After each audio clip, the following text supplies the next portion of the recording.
everyone, welcome to week 7. In this week we actually don't have a lecture from the book. I'm just going to cover some of the responsive design tips that you are going to need when you are actually designing a website. Also, you're going to continue on working on your project and second part of your project, and you're actually going to make it more responsive so that you can work on the tablets, PC, and maybe mobile phone as well. So this week there's no other lecture other than I'm going to give you some tips for designing a responsive design. So you can also study for your midterm. The midterm will be next week and it will be chapter 1 through 6. Next week we will have a lecture. We are going to continue with our chapters and you need to also take the midterm as well. So this week I'm not going to give you any more new material because I know that some of you are busy taking other midterms and also you need to work on your project. Okay, so let's continue with responsive design tips. The first tip is basically your planning. So before you start anything, planning should be the number one priority. So basically you want to also think about planning for small devices as well as large devices. A lot of people, when we talk about responsive design, they think about, okay, just mobile devices. It is important to think about that way, but also you need to design for all kind of screen sizes, including very large displays as well. So that planning is important. So you need to plan for small as well as big size devices. The second tip is basically make use of prototyping softwares that are out there and also use wireframe tools. Some of the prototyping software such as Adobe Edge, Reflow, which can actually help you to make use of media queries, maybe set breakpoints with the program and design your layout to fit basically various devices such as mobile, tablet, and desktop. Also, you can use the wireframe tools, and there are a lot of open source tools that are out there. One of them is basically Framebox, which is basically a tool that can be used to just if you are looking for something simple, and you can use that. A little bit more complex one is Mock Plus. Mock Plus is also a quick wireframe tool, which basically it's very popular, and so also it's also a good choice for user at any level of experience because it's also easy to use and you can get a clean interface. And another one is called Wirefy. Also this tool helps the designers and developer create a manageable wireframe as well. So it can actually speed up the journey between sketches and final deliverables. So you can actually use it and do a lot of iteration as well.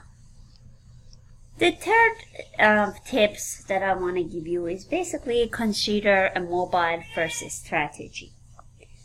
So basically write down all the content categories and then rank them in terms of the priority, and then lay them out in the smallest viewport first, then add some elements as necessary when you want to move to a larger viewports, such as desktop or tablets. The fourth tips that you need to consider is basically you need to consider the context.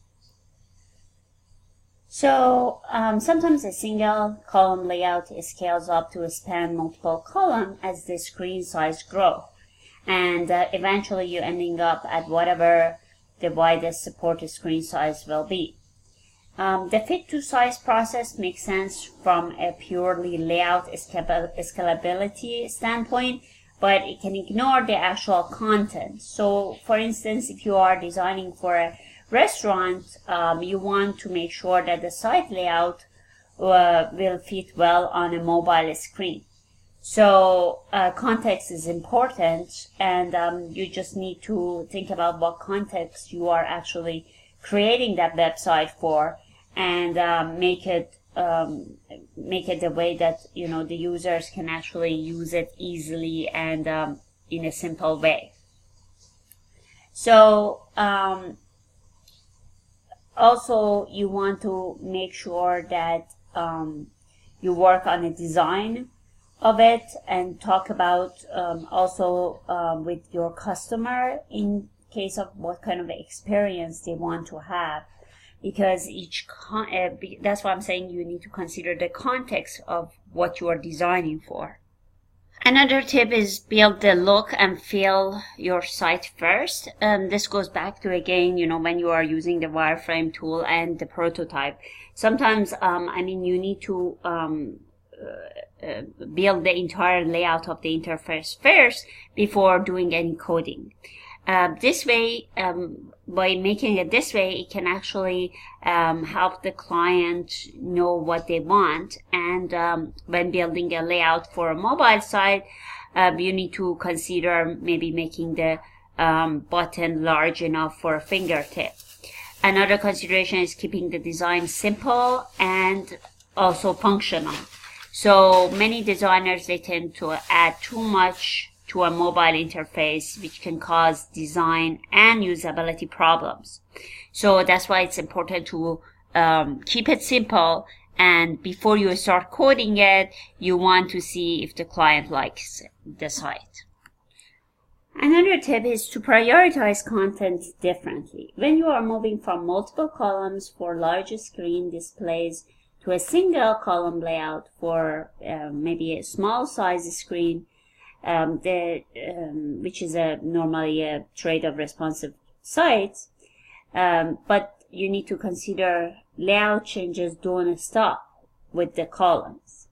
So different content on your site will actually require different layout approaches. So basically you can present the content one way for certain screens, but different screen size may necessitate a change in that presentation to be most effective. So you need to consider that content as well. So when you are looking at the same page as you have developed the content in a smaller sizes, the layout changes a bit. You need to consider that, and maybe the images and all that will be changing. So I just talked about images. So when you're building these type of responsive layouts, you need to create an optimized image for each layout. So this can reduce scaling and bandwidth issues. So make use of JPEG, GIF, and PNG file formats, and never use PNG because it can bloat your file sizes by 5 to 10 times. So it's recommended to use JPEG, GIF, and PNG 8 file format. So don't use the PNG format because it can actually bloat your file sizes by 5 to 10 times. So that's something that you need to consider. And also use the exact measurement with the image. So this can actually eliminate scaling, and it can also preserve the resolution and quality of your image. If your image is scaled, this could cause a color depth and resolution problem sometimes. So you need to consider that as well. So the next step is scalable navigation. So navigation is actually one of the most challenging aspects of responsive design, especially when you are dealing with the large, deep menus. What works perfectly well for large screen will break down completely on other devices. That's why when designing a site's navigation, you are not looking for a consistent navigation experience across every different screen site. Instead, you are actually focusing on creating clear, user-friendly navigation every step of the way, even if the exact way that navigation is accessed is actually different from one screen to another screen. So you need to be as consistent as possible in your navigation, including labels, use of buttons and links, and some other characteristic of your buttons. Where you can actually break away from the consistency is that how the navigation works or layout. So maybe a flyout menu that's accessed by using the hover with a mouse may work perfectly fine for desktop visitors, but that doesn't work for touch screens at small sizes. So that you need to take into consideration. Another tip, especially when you are designing for mobile devices, is to only use what's necessary rather than trying to reproduce your desktop site on mobile device. So if you do that, then it's going to create the long scrolling pages, which can cause the users to actually don't want to look at that site. So try to limit the use of text on those mobile devices. Another tip is basically use, if you don't want to have a lot of text, which is not advisable for, especially for mobile devices, use icons where it can be appropriate and applicable. So those, if you are using it correctly, those icons can improve their responsive web design in a lot of different ways. So basically, those icons normally are delivered to the website using the SVG format. And the SVG format, as you remember, is a scalable vector graphics. They are perfect for multi-device friendly size since they can be resized as they needed without adding the file size of the image themselves. SVG files can also be animated with CSS, so you can actually add some interesting effect to a design without doing a lot of scripting and things like that to maybe bring down the performance of your site.